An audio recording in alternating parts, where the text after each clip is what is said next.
With that, we welcome back Leonardo DiCaprio. Thanks for coming back. Thank you. Glad to be here. So do you believe that? Of course you can. Well, I think what people identify with Jay Gatsby is he's the iconic American dreamer. And he's holding on to a relic of the past that is Daisy Buchanan, but she's a mirage and she no longer exists. But that's what I became fascinated by in portraying him, was his obsession, his obsession and his relentless hope that he could recreate the past, but of course he couldn't. We were just talking about the fact you, like all of us, read this in junior high school, and then Baz Luhrmann gave you a first edition before you took on the role, and you read it again and again and again. And when you go back to it as an adult, what did you get from the story? Well, I read it in junior high school, and it made sense to me, and it was, in my mind, a sort of traditional love story at the time period, and it was representative of the Roaring '20s, and I kind of tapped into Gatsby's obsession. But Baz handed me a first edition copy and said, I want to rediscover this novel, and I want to put it up on film, and I want you to reread it. And as an adult, that's what's so incredibly powerful about this novel. It takes on a different meaning. As you mature and as you age, you start to understand the symbolism.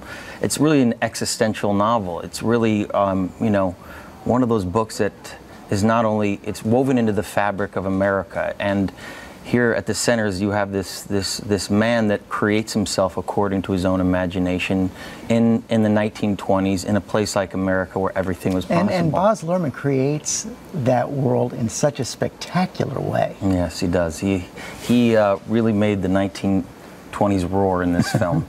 But with Baz, anytime you sit in a room with him, he's one of the most nostalgic, sort of exciting artists you could ever encounter. And it's almost impossible to say no to him because he transports you into another era and time. Were you reluctant?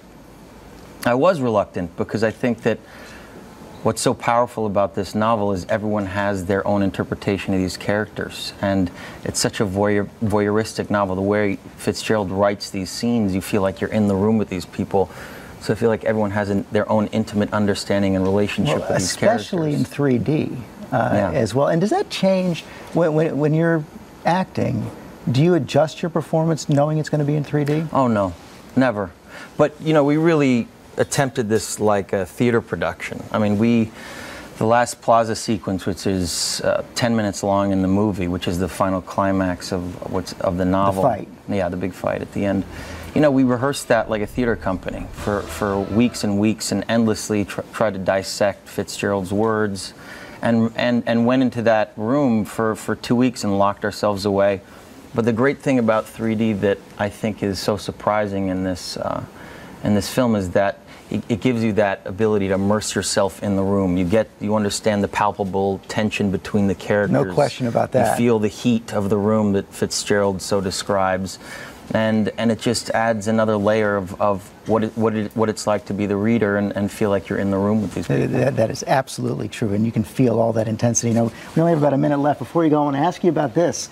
The 11th hour, you're sponsoring an auction with Christie's. Yes. All to raise money for environment and wildlife preservation. Tell us about it. Well, I've been involved in environmental issues for 15 years now, and only 2% of philanthropy goes towards ecology. It's a surprising number. That is surprising. It is very surprising. So for me, it was about raising awareness of these issues. What we're trying to do is conserve and save pristine ecosystems. We're showing some of the art right there. It's amazing. Around the world, coral reef systems, forests that are home to endangered species, and 33 of the greatest sort of contemporary artists have donated works to the Christie's auction, and all of it's going to go towards conserving these last wild places. That is great. Coming up May 13th. May 13th, Christie. I'm going to do my promotion now. Do your thing, right?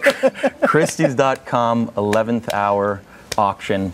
Check it out online and sign up to bid, and there's going to be some unbelievable work. And check out The Great Gatsby this Friday.